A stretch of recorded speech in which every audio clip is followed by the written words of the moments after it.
Hello, loves.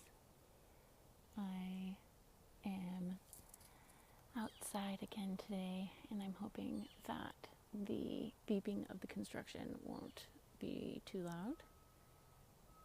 And I am just regrounding again after a flashback, so my energy won't be as high as it typically is, but it felt important to still connect with you all today.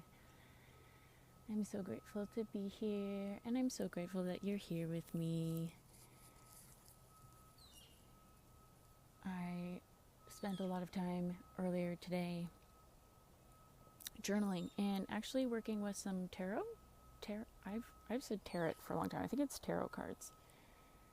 I've only used these cards a few times, so I don't actually know the correct methods. But I was really impressed by some of the things that came from the interpretation of the cards. I had quite a few of them that came out of the deck, and some of the things, let's see, I should be able to pull up my notes today. There's a lot, so we'll see how much I can get through without this video getting too long. But it was interesting that the very first card that came out was the Four of Swords reversed, and then the Tower. So I don't know a ton about the interpretation of tarot. I just use the internet.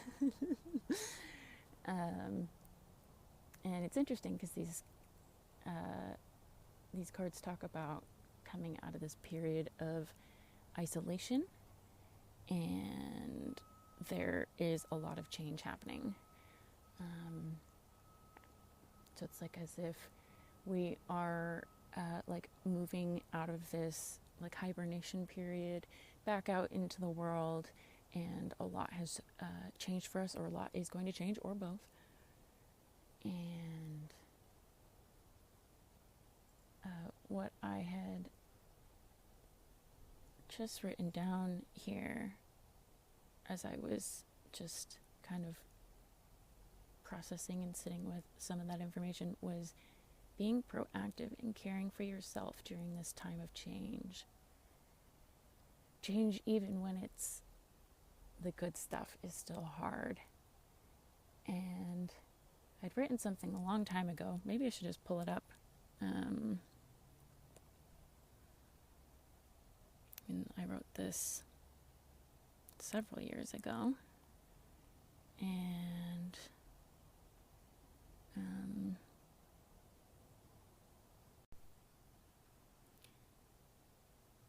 I found it, I can't remember if it was in the interpretations of the Tower card that I read about this, but it was very relevant. I wrote this, 7 years ago.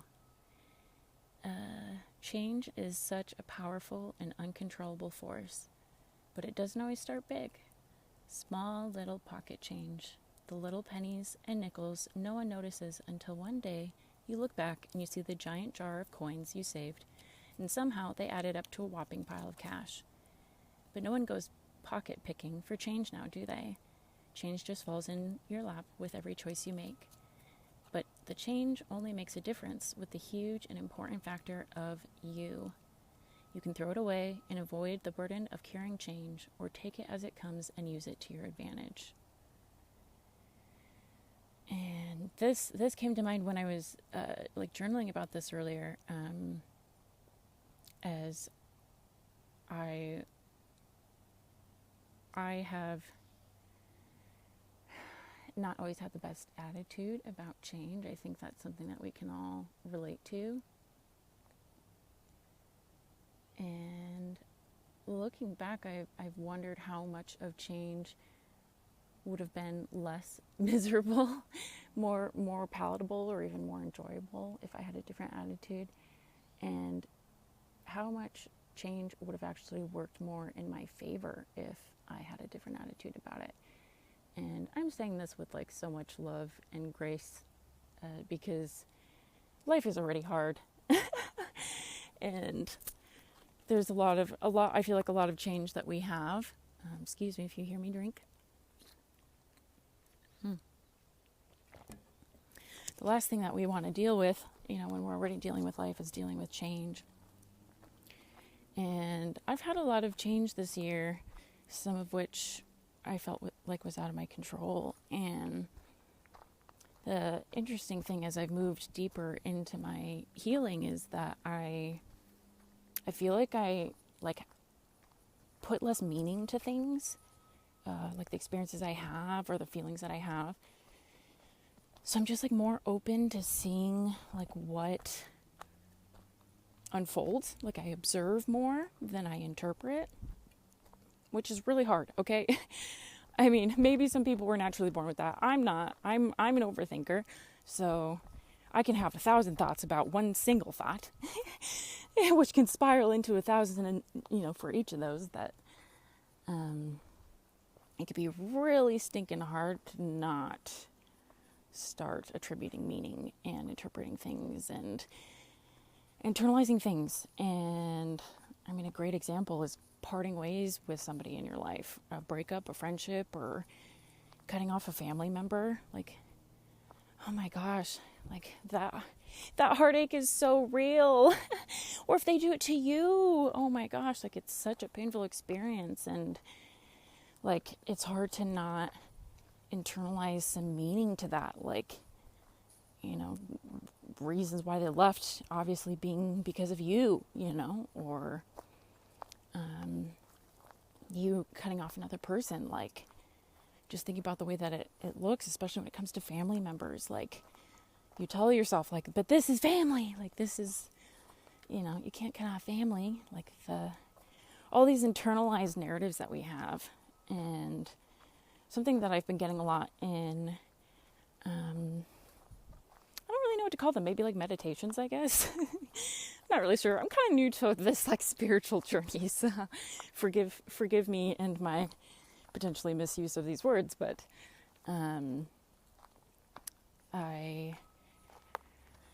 I've been receiving a lot of like essentially like how powerful I am, which is interesting. Okay, so I'm having this thought that's coming in right now. Hold on a second. Let's pause and receive this for a second. What the reticular activating system, is that what it's called? Like our brains are trained to look for things, right? You buy that yellow Volkswagen Bug, and then you think you're so unique and special, and then you start seeing them everywhere on the road, right? So it's funny that what I'm noticing as themes in my life is a reflection of where I'm at, like what experiences I'm having internally, what narratives I'm having internally, because our brains are always looking for the confirmation of things. It's like that, like the lucky girl syndrome, or that girl on like TikTok or whatever that wakes up every day and says, today's gonna be the best day ever. And then she looks for those reasons. And I think the first example she gives is she saw a dog and she got to pet the dog, right? So I don't know why that thought decided to interrupt what I was just trying to say. So it must have been important for me, for you, for somebody. So it's an interesting way to see where you're at and where like you can do some more unlearning and relearning, because really our entire existence is what we experience inside of us. Two people can look at the same event and think two different things of it. Somebody can look at, their house burning down as, a travesty, tragedy, like a big loss. Or somebody can look at it like, hey, I've been wanting to move abroad, like maybe this is my sign, right?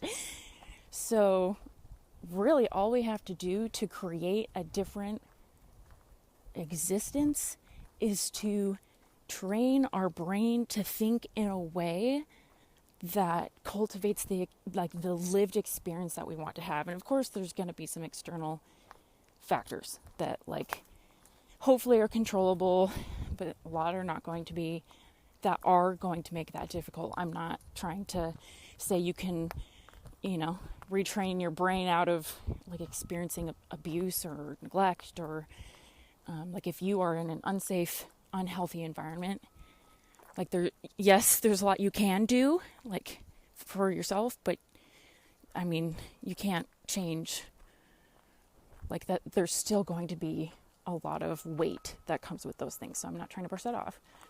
But if we set that caveat aside and acknowledge that everything is exactly how we experience it, and we have the ability to retrain our brains, insert whatever scientific articles you want here. I don't care enough to look into it because I already know these things. So feel free to do your own research. And if you find something I say is wrong, please give me some links to some credible sources. I'd love to read it. But we can retrain our brains. And this is the coolest thing. And I feel I think is why people say we are the creators of our own universe. Because I have been in very unhappy situations for long periods of time. So I know exactly how I feel in that situation. And I have made intentional effort to retrain the way that I'm looking at the world and receiving events. And it makes all the difference. I was able to find, it's not the happiest I've been in my life, but oh my gosh, it was a huge difference from the depressed and anxious and stressed and the difficult place that I was in. So really, our ability to, once you can cultivate that self-awareness, that I feel self-awareness is the biggest step in the journey. Self-awareness is hard, and that's why it's so important to have good people around you that really help you see where your blind spots are, and hopefully do it in a super loving and compassionate way.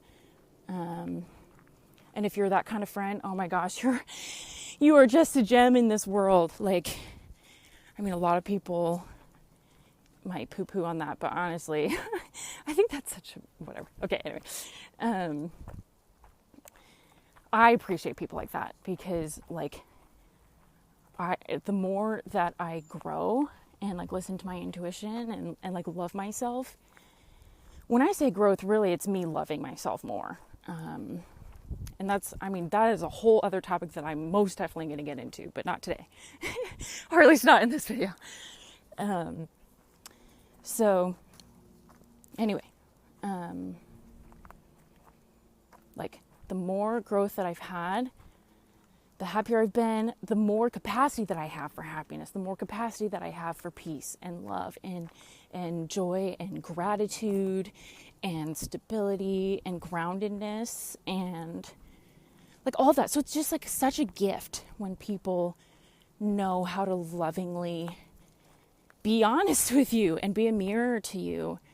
And I've found that I am a mirror for people, and I thought I was doing something wrong by doing that. And I've recently realized, oh my gosh, it is such a gift. I love these opportunities to grow because all it does is bring more goodness into my life. Really that's all that is. Healing is just removing the layers or the obstacles in between you and the good things in life, the things that you want, the things that you need. So that's all we're trying to do here is figure out how to make it freaking easier to feel good, to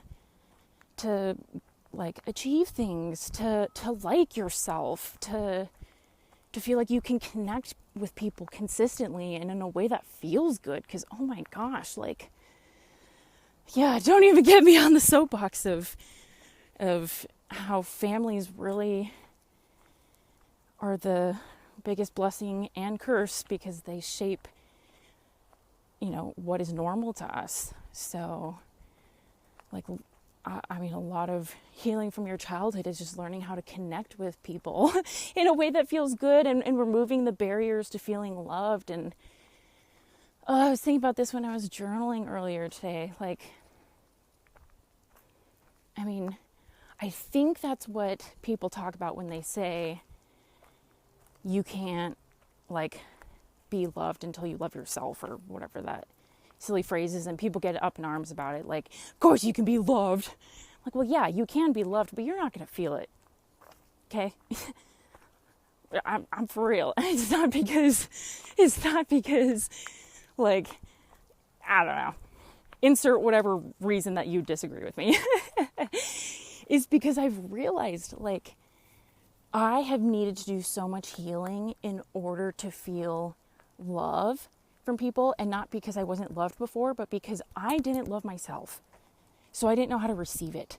And I don't know what it is, if it's like a deserving thing, so we subconsciously block it out, if it's we don't understand this feeling, it's that our brains block it out, like, whatever it is.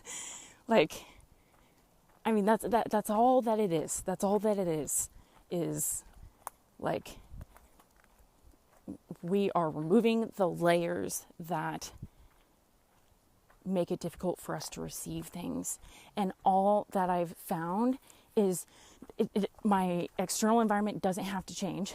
Of course, if you're in a very unhealthy situation, like we've talked about, yeah, I mean, there's only so much you can do about that. But, like, your external environment doesn't have to change, but you can, like, have this drastic shift and all of a sudden have everything that you're wanting just because you feel that way. I feel abundant now. It doesn't mean that I have whatever you consider as abundance, you know, lots of money or lots of friends or lots of dogs. I don't know, whatever you consider abundance.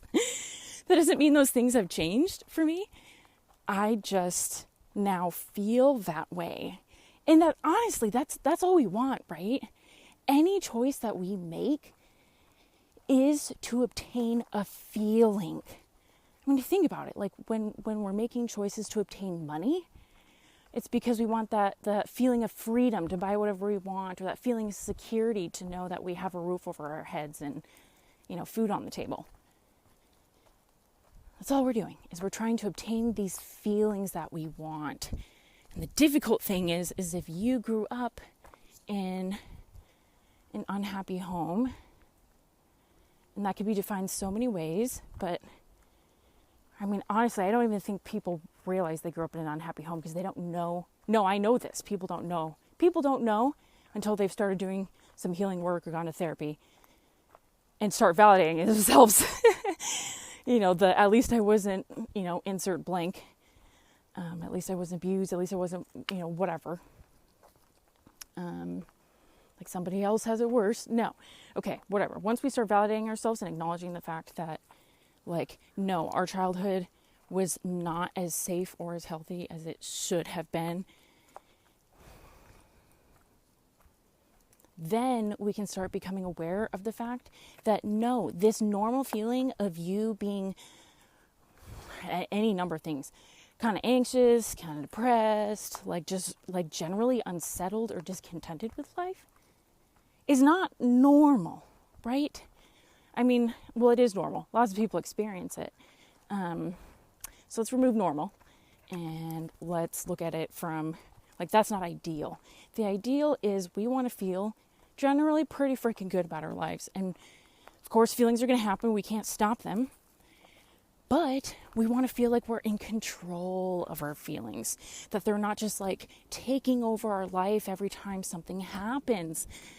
And you don't realize that that's not the way that it's meant to be if your parents didn't teach you how to regulate yourself.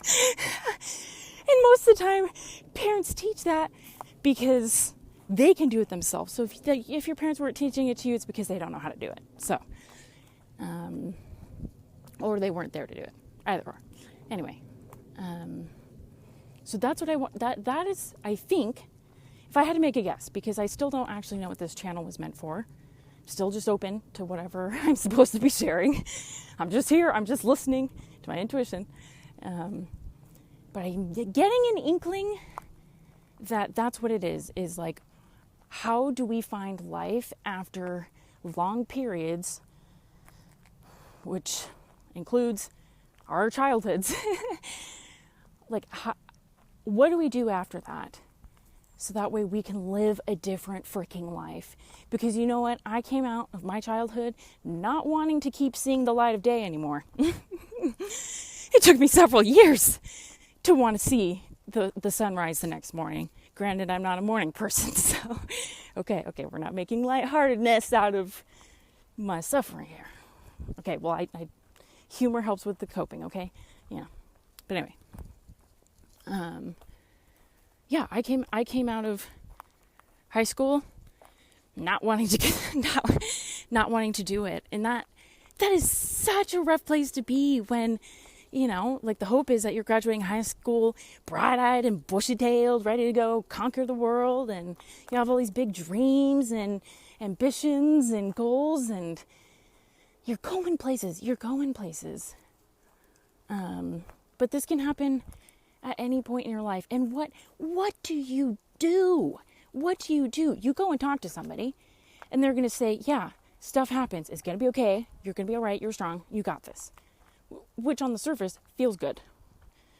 Well, when I hear it, it doesn't feel very good to me. But on the surface is well intended, right? Like they're wanting to encourage you. That's their way of saying, hey, I'm showing up, buddy. I care. But really, actually what's happening is they're just telling you, you know, I don't know how to be here with your feelings, so you're going to be fine. So not really telling you to suck it up, but kind of. And then nobody's telling you how to do that. Like, they just tell you to wait it out. No, let me tell you, if you wait it out, you're just going to keep being depressed. Okay? So, like, I have had these like mind-blowing experiences where I feel like I have somehow figured out like what I couldn't figure out in therapy, how to like basically give my brain some white out, you know, scrub it clean, and rewrite my story, like rewrite who I am and how I exist in the world. And it's crazy. Like, I mean, I don't know if anybody's going to believe this, but I don't care because I believe myself. Like, it is night and day difference. I tell you, when I just had a flashback, an hour ago? Granted, I've had lots of them, so I know what that feels like, okay? The fact that flashbacks, yes, they still sucked, okay? No matter what, they suck. But back then, before the last couple of months, it wasn't too different than what I was experiencing, because I was still experiencing some depression and anxiety and not feeling super great about myself or my life, or, you know, I held on to negative emotions like they were my lifesaver. Like they were going to keep my head above water somehow. Little did I know, it's not a life raft or a life vest. Okay, actually what it is, it's a frickin' anvil, dude, and it's just going to keep dragging you down. It's just going to keep dragging you down. Oh my gosh. So the night and day difference now that I had a flashback today, I'm like, holy crap. It feels like the difference between somebody, like shutting the freaking lights off. Like that is how different it feels. And like, now that we're tapping in, I don't know where you're at in your journey. I would imagine if you're connecting with me here, it's probably because you're in like a pretty similar place in life. I don't know. But like, now that we're like coming into this, it's a power, my guy. Okay. Now that we're tapping into this, like what are we going to do with it? Like we can do anything, right? Isn't that why they say you can do anything you can put your mind to, and you get people like Steve Jobs and whatever? I mean, because all we're doing is telling ourselves is, yeah, we can do it, and we're the best person for it. Oh, man. So, circling back to the tarot cards, let's see where I'm at on time. Okay, 25 minutes. All right, we'll start wrapping up here soon. Thanks for hanging with me. So the tarot cards were basically summarizing, well, not even summarizing, actually going into way more detail about this, just about this time of change and how we have we're straddling the line here of an old life and a new life. And there's always those transitioning periods where we are straddling the line. We're aware that we're moving into a new phase in our life, but we're not fully there yet. So we don't really fully know what it looks like. And, I mean, I don't know which of my last videos that I've said it in, but like the following of your intuition, like really leaning into the felt experience when you feel a call to do something, or even just a thought. It doesn't even have to be a call to action. It could just be a thought, a feeling. Like, where does that come from? And like knowing what it is, when it is your intuition speaking to you, and trusting that and following that. And you already are. Okay, if you came to this video, you already are. And that's what's crazy, is like we'll brush off things like, no, it's because, whatever, it came up on my timeline. Or, dude, if somebody stops to help you, no, it's because, my mom told them to come help me, or I don't freaking know what you would say, right? Like, there's so many excuses we can make for things happening, right? But if we start looking for the signs, okay, they call it the synchronicities or something.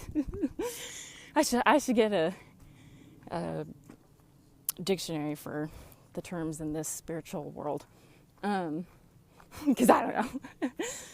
But like, once you start looking for it, like just being open to seeing what things could mean, okay, and just, I don't know, just observing, sitting back and observing. And I know that's like a lifelong process, like uncovering those layers that I was talking about earlier in the video, to be able to really like open up and be able to receive things. But we'll get more into that. Like, you already can do it. So don't you even worry. Well, you can if you want to, but you already can do it. And you're just going to keep getting better at it, especially if you're open to videos like this where people are talking about this. Dude, that's one of the easiest ways that I found, is how do I use the media that I'm consuming to put me in a better place in life? And I used to think that meant I needed to watch educational stuff all the time, right? No, dude. I mean, just like listening to people who talk about how they're grateful for their life and they love themselves and they love their family and they love their friends and they love their life and they love what they do for work. Like, dude, the freaking high vibration people, you can feel it. And listen, if you start feeling uncomfortable around the high vibration people, that means you got some leveling up to do, my guy. Respectfully, said it with love and grace, as always. Okay? This is a loving, non-judgmental space here. And I know I said that in a way that sounds like I'm joking, but I'm not.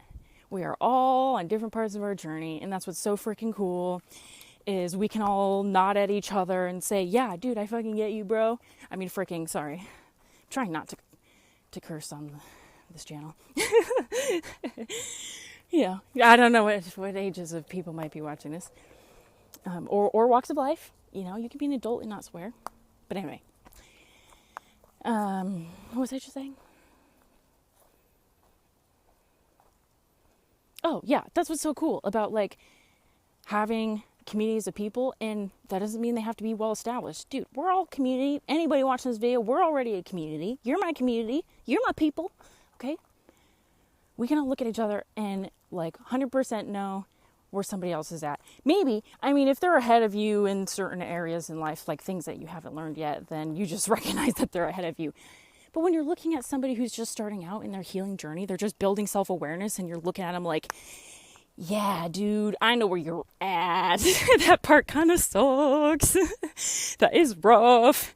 Dude, nobody wants to look at themselves. Actually, okay, now that I'm in my healing journey, I do want to look at myself, and I spend a lot of time doing it. Not in the mirror, usually. I mean, internally, diving into the psyche and the soul. Anyway, so that's what's so cool about, like building a community, and that can include social media, the media that you're consuming, and having that high vibration. You'll feel it. It's the feel good stuff. And it's okay if you're not, like, ready to receive that yet. You will someday. Just start thinking about it.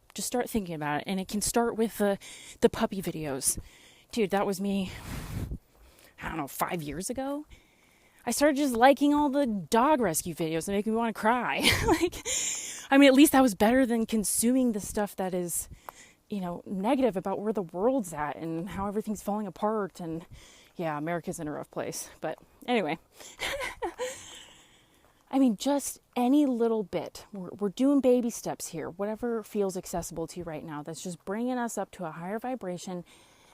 And just little bits at a time, we're microdosing higher vibrations of thinking differently, of looking at the world differently. Just start opening your eyes and looking. You don't have to act on much right now. Just start paying attention to how stuff makes you feel. Start engaging more with the stuff that makes you feel a little bit lighter, a little happier, a little bit more uplifted. And turn away from the stuff that doesn't. And just see what happens with your life. And the further that you get into that, and the further that you can retrain your mind to interpret things in the day-to-day, it could be as simple as burning the toast. Maybe I burnt the toast today because I gotta stop eating gluten because I know I'm sensitive to it. It's my sign that I heard I need to take care of myself today. My digestive system will appreciate it. Just the little things. We're looking for the little ways that the universe is looking out for us, or God, or your higher self, or your freaking soul family, whoever it is that you can point at whoever you want to. It's all the same thing. We all call it the same thing. Religions have all the same dang concepts. Some higher power or influence, whoever it is, the source for you of that influence. You can look at them and say, yeah, they're looking out for me. This is why they're looking out for me. And we're going to use that reticular, probably saying it wrong, reticular activating system. And we're going to use that every freaking morning. We're going to wake up and we're going to say, I'm telling you. I said you didn't have to do anything. I'm telling you. No, we're doing this. We're waking up every freaking morning. We're saying, this is how I want to feel today. You're going to get in touch with that feeling. You're going to get in touch with that feeling that you want today. And then you're going to tell yourself, this is why I'm going to have a good day. I know it. And I'm going to find all the reasons why I'm having a good day today.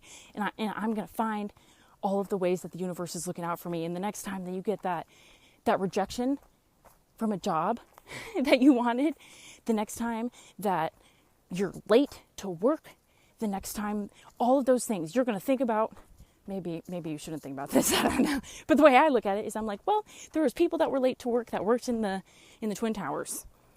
And they're still alive today. Or maybe not. They survived it, is the point. Not to get all, doom and gloom.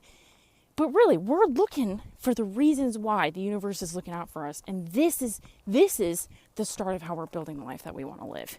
Because you know what? I freaking deserve that. You freaking deserve that. We all freaking deserve that. And we're figuring it out. We're figuring it out. One video at a time. And not just mine. That doesn't mean I got it all figured out. You just can be open to any of those clickbaity videos. Not that you need to click on every clickbaity video, but I started clicking on some of them. They got some good stuff in there. People saying this is why you can't level up, or I don't know. I have no examples right now of the clickbaity ones, but anyway. This is not where I thought this message was going today. So let's just bring us back down to earth here for a second. You're doing a great job. You're doing a great job. None of these things are meant to say, here's all the ways that you suck, okay? Nope, we don't think like that anymore, remember? We freaking love ourselves, and so does the universe or God or higher self. Fill in the blank, source. The source of that influence. They love us too. They love us too. Because we're doing a great job. We're doing our best. Dude, let's not even say good job, okay? That's relative. Value statements. I'm over value statements. They don't help anybody, okay? We're doing our best out here. That's all anybody can ask for.